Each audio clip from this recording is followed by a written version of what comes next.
L'arròs de vigília con Déu mana. Les mandonguilles, el abaello, l'arròs, la tomaca i el julivert. Eixos són els ingredients del tercer concurs Arròs de Vigília, organitzat per Aceplat amb la col·laboració de l'Ajuntament de Tavernes de la Valldigna, on el restaurant El Vermut de la Pobla de Vallbono guanya el primer premi del 2019.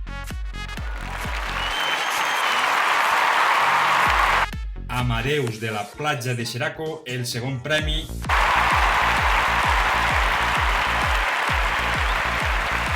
I Avenida 2.0 de Massamagrell, el tercer premi. Bueno, pues una manera innovadora de fer un plat d'arrel. Una gran festa amb 30 restaurants de tota la terreta van participar en un ambient de germanor per cuinar un plat típic amb tradició, arrels i amb ingredients saludables.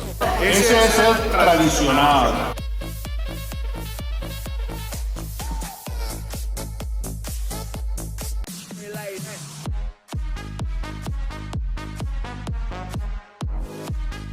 ¡Vamos!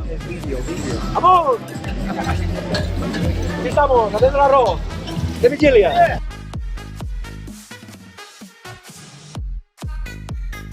Un bon esmorzar amb figatells i embotits de la carnisseria Olegario i productes de les comarques que els restaurants van fer servir per arrencar amb força el tercer concurs Arròs de Vigília.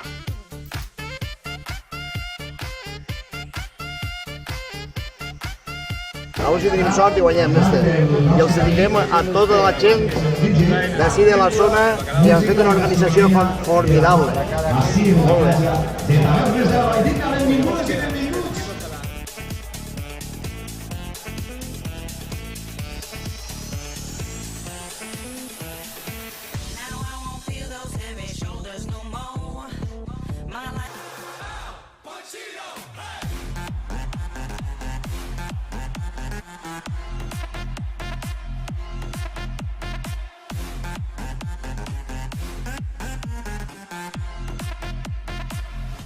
Pacino!